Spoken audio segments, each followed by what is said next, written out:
নমস্কার বন্ধুরা, কেয়ার রান্নাঘরে আপনাদেরকে স্বাগতম। আমি আজকে রান্না করতে চলেছি মটন মশলা। আপনারা প্রথম থেকে শেষ পর্যন্ত আমার ভিডিওটি দেখবেন।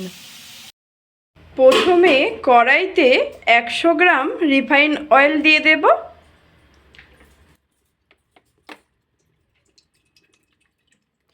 তেলটা ভালো করে গরম করে নেব। তেলটা গরম হয়ে গেছে। এবার তেলের মধ্যে আমি দিয়ে দিচ্ছি 6টা এলাচ, 4টে দারচিনি, 4টে লবঙ্গ, 10টা গোলমরিচ, 3টে তেজপাতা আর একটা জয়িত্রী দিয়ে দেব তেলের মধ্যে। আর যখন একটা ভালো ফ্লেভার আসবে, এবার এর মধ্যে অ্যাড করব 300 গ্রাম কেটে রাখা পেঁয়াজ।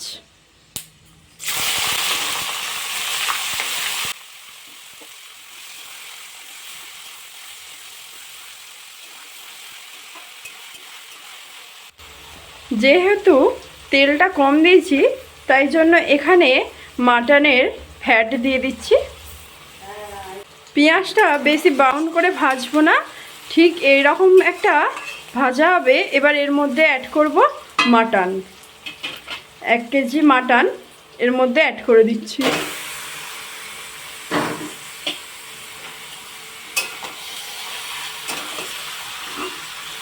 আর এর মধ্যে পেঁয়াজটা তাড়াতাড়ি ভাজা হয়ে যাওয়ার জন্য দিয়ে দেব 1 টেবিল চামচ লবণ।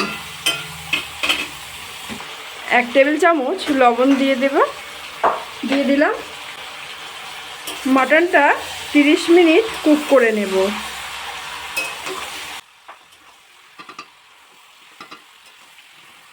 আর মাঝে মাঝে মাটনটা এরকম করে নেড়ে নেব।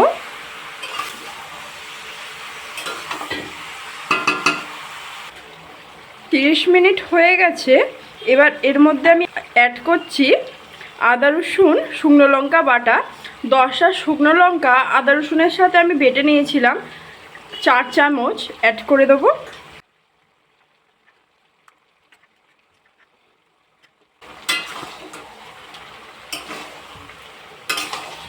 সব কিছু ভালো করে নেড়ে নেব।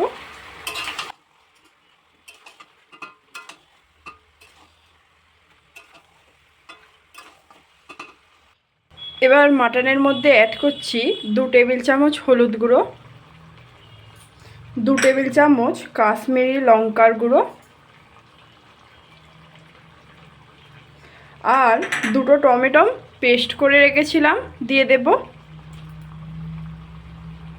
মাটনটা ভালো করে কষিয়ে নেব।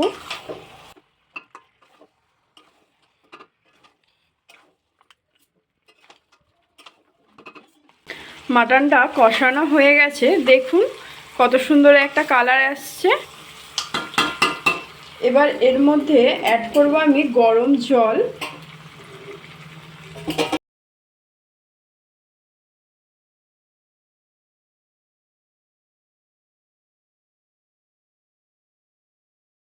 মাটনটা এবার আমি প্রেসারে অ্যাড করব। মাটনটা প্রেসারে অ্যাড করছি।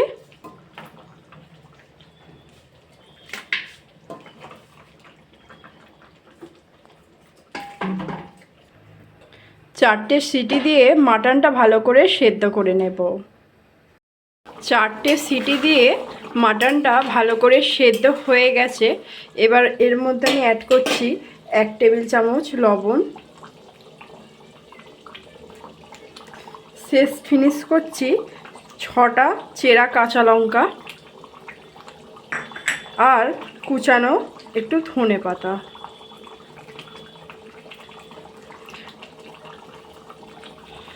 মাটন মশলা কমপ্লিট। মাটন মশলা রান্নাটা হয়ে গেছে। এবার আমি নামিয়ে নেব।